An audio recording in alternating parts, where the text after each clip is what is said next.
Cette 15e édition est placée sous le thème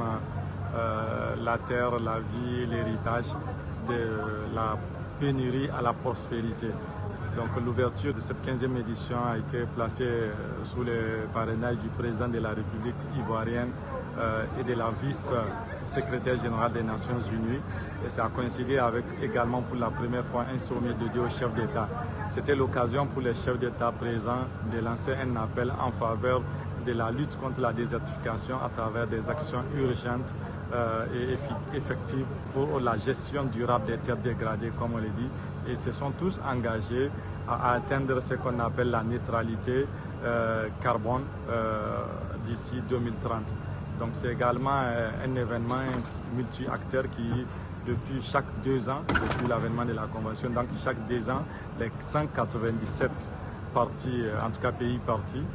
se rencontrent pour discuter des avancées, mais ainsi que des moyens de lutte contre la désertification, les sécheresses. Et vous le savez très bien, le Niger est un pays sahélien désertique au cœur du Sahel, donc la délégation du Niger est très forte, avec en sa tête la ministre de l'Environnement et de la lutte contre la désertification, le haut-commissaire à l'initiative 3N, et il y a eu également la présence du président du CESOC. Donc la présence de ces personnalités démontre encore la volonté du Niger à lutter efficacement, mais également c'est pour soutenir, parce qu'en marge de ce forum, le président du Niger qui a pris part avait discuté avec le secteur exécutif de la Convention pour manifester le souhait du Niger d'abriter la 17e édition de cette conférence. Donc il faut rappeler que c'est un événement très important et c'est pourquoi nous soutenons davantage en tout cas cette volonté du Niger à accueillir cet événement d'ici 4 ans. Et c'est aussi en marge de cette conférence, les jeunes se sont réunis pour discuter en tout cas du rôle des métiers de la terre. C'était le thème du forum des jeunes qui a réuni d'une centaine de délégués de l'ensemble des 197 pays et qui a été sanctionné par une déclaration dans laquelle les jeunes exhortent les décideurs à prendre des mesures idoines, en tout cas des mesures effectives et durables pour lutter contre la dégradation des terres, mais surtout aider les jeunes à mieux jouer leur rôle dans une perspective de développement durable. Donc voilà entre autres ce qu'on peut retenir de cette rencontre. Et durant les 2 semaines, c'est-à-dire du 9 au 20 mai que durera cette conférence,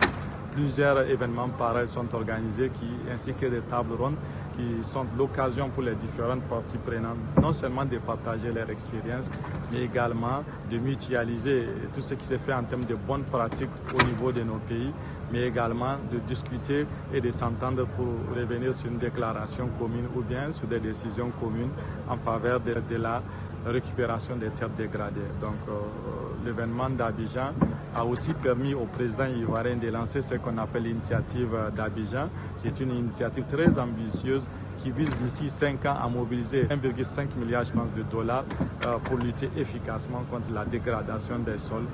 ici en Côte d'Ivoire. Donc c'est une initiative qui, l'espère, va inspirer les autres États, surtout les pays africains, à faire de même pour que, ensemble, dans nos pays, la question de la sécheresse, la question de la dégradation des terres soit résolue, parce qu'on sait très bien que cela consiste à lutter également contre l'émission de gaz à effet de serre. Donc l'enjeu aussi ici, c'est d'améliorer en tout cas la question des terres, mais également faire en sorte qu'il y ait une synergie entre les 3 conventions post-Rio, la convention sur la désertification, la convention sur la diversité biologique et la convention de lutte contre les changements climatiques.